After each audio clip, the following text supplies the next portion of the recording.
What's going on, guys? Welcome back to the channel. Today I'm still doing the running Ks. I'm about 1,000 Ks down, but I've organised to catch up with a mate of mine, Brody, who's got a super clean Mark 1 F6E as well, also in black. So that'll be, now that two of them together, that's 2 out of 61 ever made, so quite a rare thing. But yeah, catch up with him because this is about 600 horsepower at the wheels on 98, which is sort of where I want to end up. And plus it just looks killer. So I hope you guys enjoy, and let's get into it.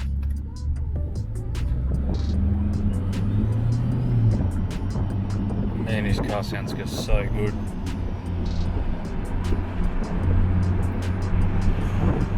Looks mean.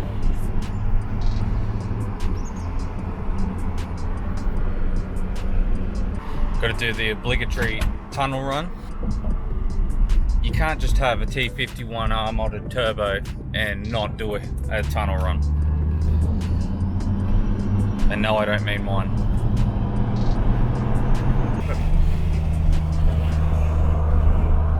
Noisiest F6E in Australia, I reckon.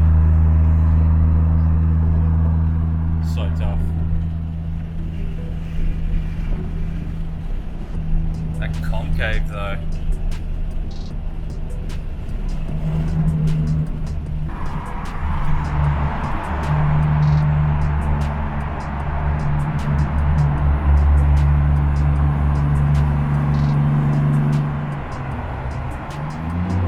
Gang.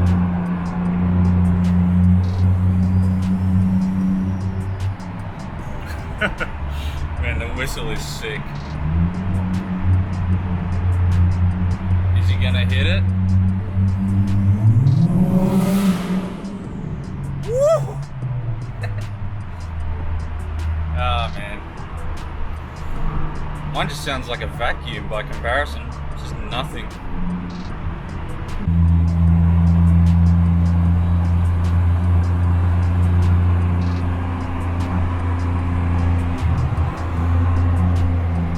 Nice. Men in black over here.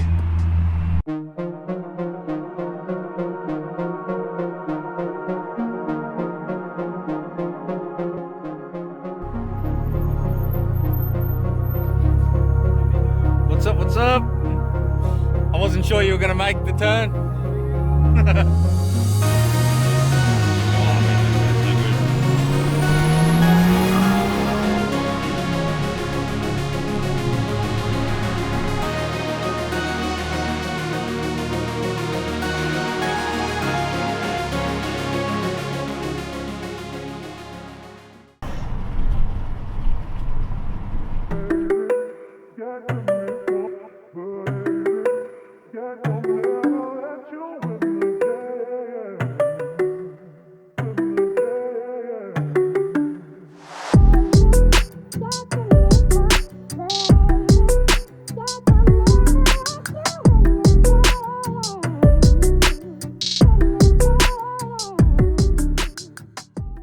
It's not very often that you get to see two silhouette, well, we discovered that actually one's not quite a silhouette, and that one being mine, but anyway, we'll get into that later. But yeah, two silhouette Mark 1 F6Es. The fact that they only made 61 of them in total anyway, seeing two of them together is quite a rare thing regardless of the colour. So we've got build number 53 here, as you would have seen it in the shots before. Here's the owner of the beautiful F6E, build number 53, known as SLO F6E. It is in fact slow. No, it's 600 horsepower at the wheels, as I mentioned before, tuned by Monster Talk as well. You know, it's usual mods. I'll let him tell you what's going on with it, but it's a stock motor, stock auto for now. That may be changing in the near future, but I can vouch for the fact that it is fast. There is actually a video of it on YouTube, on my channel, of it at roll racing actually, where it did quite well. What have you done, mate? What's the journey? How did it get here? Oh, so originally I used to own SLO G6E. You did actually. Stole all the mods I had on that and put her onto this. Obviously with the headlights, that's pretty noticeable. Dan's custom car lights. So it's Dan's, yeah? Yeah, he built them for me. It looks so good actually. Quad projectors, LED strip, blacked out. They look really, really good at night, actually. Yeah. RGB halos, not that I use them. Yeah. Yeah, rims, the Cosmos S1s. Yep. 18 by 9.5 plus 15 all round. Yep. 245s all around as well on Federal Evolutions. They fairly grip well, even though the 245s. So the 245's in the rear as well. Yeah. So same all the way around. Yeah, same all the way around. Just Yep. so I can rotate them easier. Not go through tyres as quick as I'd like. Yep. What's it lowered on? Lowered, I got MCA Ultimates. Yep. Yeah, custom built somehow. I can't remember the exact specs of them, but I just wanted something different, and the fact that MCA do a true coilover in the rear compared to all the other competitors. Oh, so yours is that same style, yeah. Yeah, so it's proper true coilover. Yeah, so it is the actual coil over the strut. It's not in separate, you know, as they are in these ones. One of the previous owners has also installed a sunroof in it, which I quite enjoy. But, It actually looks good. So that is not actually a factory option on these. They didn't come with sunroofs. Everyone that you see with a sunroof will be a custom aftermarket job, but it looks really clean, man. Whoever did it did a good job, actually. Yeah, Prestige sunroofs in WA done this and my G6 as well. Oh, really? Boss or GT bonnet. Yep. That was previous owner as well, but I like it. Yep. No, it looks good, actually. It makes it look tough. Plus, it just suits all the black accents and everything that you've done. Yeah. Tried making it sort of as clean as possible, and slight touches here and there. I didn't want to go too black or too chromey. Yep. Just enough of everything, really. So another thing that I've noticed, the interior is not the factory interior, is it? No. One of the previous owners put a G6E cream interior into it. Yep. I actually talked to him, and he said you're sick on black on black on black on black. Pretty That's much. fair. So he changed it up, which I actually prefer anyway. I did have a chance to get the factory interior a few months back, but I just missed out. To be honest about, I did see that. I never would have put it in. Because, yeah, similar to the sunroof, the cream interior was not a factory option for these, despite how good it looks. So just something to make this one a bit unique and just stand out a bit. It is... I actually really like it, to be honest. I like the cream. So the only options they did have for the F6Es was the black, which I have, and the velvet or red leather interior, which I don't know, man. I'm a bit impartial to that one. Yeah, I mean, it'd be good because it's unique, but I prefer cream. I don't know why. I just always have. Yep. I noticed too, you got the Matcraft Australia floor mats, mate. They look good. Yeah. I like the way he does the one over the tunnel in the rear. That looks sick, actually. Yeah, that's good. That was also previous owner. I've done barely anything to the interior. Yep. Well, you don't really need to. Like, how far do you need to go, really? Yeah, pretty much. Besides, maybe better hugging seats. Yeah, 100%. That's all they really need.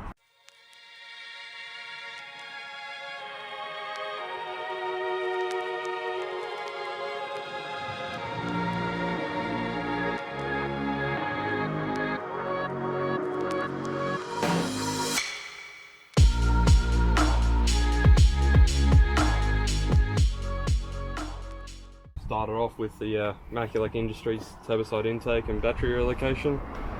Also got their water and oil coil lines, which I reckon they look better in general. Plasman Stage 4 intercooler kit, Plasman fucking header tank, GDX 3582R Gen 2 turbo, T51R mod.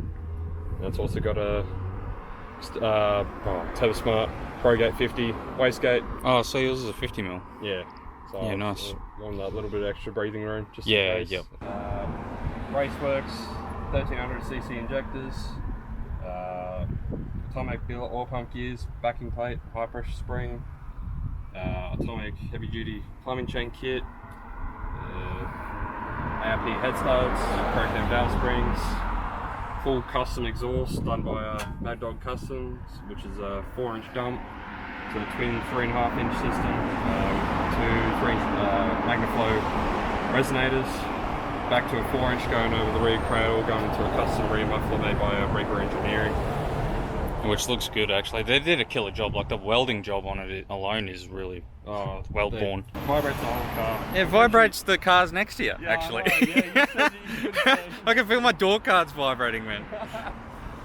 Oh yeah, you can definitely hear me coming down the road even without giving it a shit. Yeah. It's good, but But it looks good, man. it looks good, it goes well. Tuned by Monster Torque. So what powers it make? It's got 587 rear wheel horsepower, 833 newton meters of torque on high boost.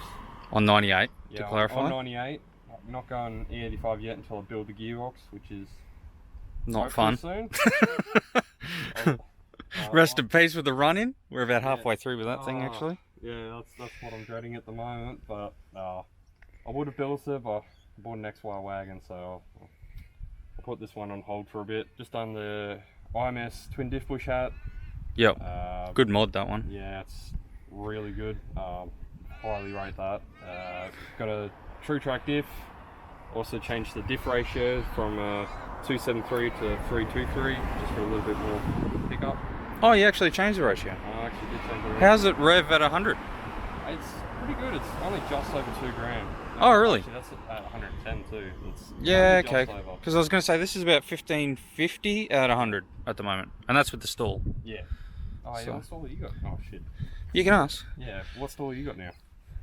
The stall is Rob's stage 3, so that's 3 to 3.5 Yeah. RPM. 1000 RPM. That's about all you need anyway. And obviously the stage 4 auto, or stage 4 plus. Is it a stock tail shaft at the moment? Yeah, still stock tail shaft, stock axles. Just, yeah, and it's been running like this for about a year now, so. Yeah, right. Mate, personally, I'm just loving, he's got the same as me, the billet dipstick handle. Boy, no F6E would be complete without a billet dipstick handle, personally. And the bonnet struts. Bonnet struts. Get your own idea. And the carbon radiator cover. Who'd you buy that off? Oh, I heard he's an awesome dude. some float. Hey, don't forget your fucking heat shield. Yeah, I got that before. Yeah. Just a shameless plug there for the radiator cover and the heat shield there for the low mount. Because Original manifold. with the custom exhaust done, because I got rid of the internal gate completely, like I got a complete new rear housing. The way that he's done with the custom dump is it gone straight out instead of coming in and then down, so I couldn't actually fit the factory Yeah, you heat couldn't shield fit the factory one in there. I remember that actually. on. Yeah, so I was like, then you come out with these, and I was like, oh, stop it. So I got one, and it works mint. Plus And it just keeps looks the bay a lot quite sexual. Yeah. It's a lot nicer. You do a front one to I do. It was just the complication of the mount on the front, which I will come up with a version 2.0 actually on that. So for anyone who doesn't fully understand, one, what an F6E is, you may not have heard of them. Some people seem to not know what the difference is between an F6E and an F6, or a GTE and a GT. At least for the F6s, the differences are the obvious ones. You get the chrome garnishes. Those grills are actually off the GT infield, or GT grills. They're not an F6 grill. That is slightly different again. You get the chrome bezels on the fog lights. You get the indicators on the mirrors. Here's another factory thing. The 6.4 Brembos are actually factory for these. The only other models to get them, and I'm probably going to get this wrong, is like the GTPs, the GTR specs, things like that. Got them for an F6 at least. It was a factory upgrade option. So that's one other difference. The other difference obviously is you get the chrome garnish on the rear. You get the G6E boot lip spoiler. The other thing that you get is you get the leather trimmed stock seats, but they get an F6E embossed logo. You don't get that in the rear seats, it's just the front, but these are the only models that do get an embossed headrest option. The other thing is the wood grain dash spears, which you get on the doors in the center, and that ICC color, which is actually, the factory code is molten. That's exclusive to these models as well, because normally they're like a flat silver or piano black and things like that in the G6E and FPV variants. Another subtle difference is the electronic pedal adjustment, which comes factory with these ones. It is an option for the other models, and you get the electronic adjusted seats as well. Again, another factory option. So basically the F6E was an all options ticked, same as the GT, all options ticked, everything except sat-nav, surprisingly. Some models did, some models didn't. So basically how these models came about is in 2009, the motor show over in Melbourne, Ford and FPV got together and they wanted to do a bit of a hybrid between the G6E and the GT F6 variants, just as something a bit different to do for the show. They actually got that much interest during the motor show that they decided to put them in production. These are actually build number 11 and build number 53 out of the 61 Mark 1s.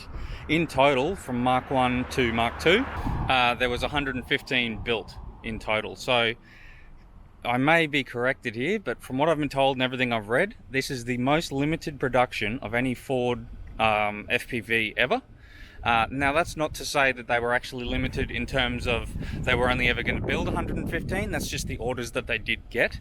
They did suffer from a lot of people not knowing what they were or that they were even a thing, so I suppose that's part of it. But nevertheless, they are the smallest production FPV ever built, and yeah, love it. Something a bit different and just looks a bit more subtle, which is what I like. I like that, the color-coded raccoon eyes and things like that. It just ties it in really well.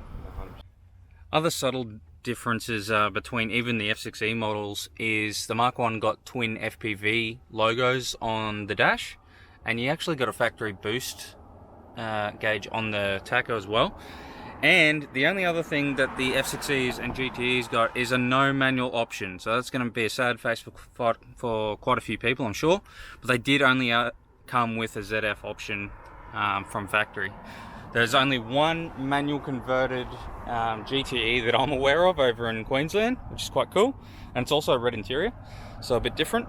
But yeah, sadly, or not sadly, at least in my opinion, they were ZF only.